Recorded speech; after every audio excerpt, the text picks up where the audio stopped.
เล่าคำน้องเอ่ยตาที่เป็นลูกคุยบ่แม่นางแค่นนำเกลือกำปานปีย้อนมามเธอ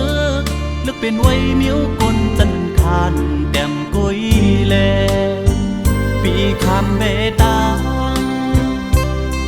อ่อนสาวหุยปีฮือเธอค้างเขาเอานางน้องมาหวำกอดหนุ่มข้าวเสยแก้มปอดพังเล่าก็มออยู่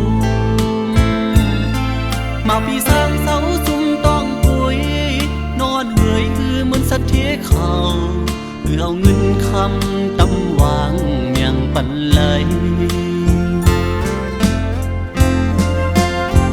ทำเพื่อสู่นางเย้าคำน้องเล่าเอ่ยสายคือแหลนทอง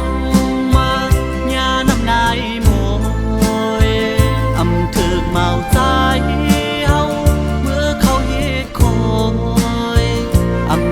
เมาใจเย้าคำน้องเล่าเอ่ยอยู่เหมือนน้ำแข็งควันย้ำย้ำ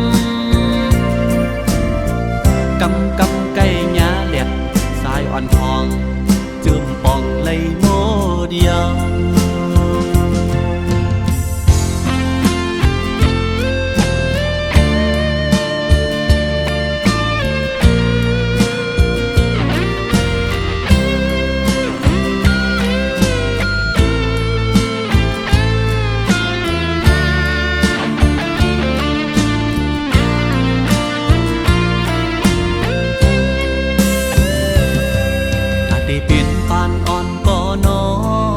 คุ้มคอเล่าคำน้องเอ่ย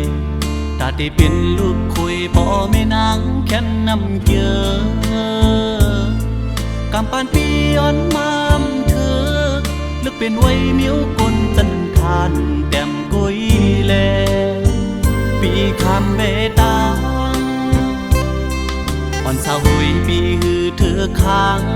เขาเอานางน้องมาหวำกอดข้าวเสยแก้มปอดพังเล่าก็มออยู่มาปีสร้างเสาซุ่มต้องปุยนอนเหนื่อยคือเหมือนสัตว์ที่เขาเพื่อเอาเงินคำตำวางเมียงปันเลยทำเพื่อสู่นางเย้าคำน้องเล่าเอ่ยสายคือแหลนทองนายโมยอำเถิกเมาใจเฮาเมื่อเขาเฮ็ดคอ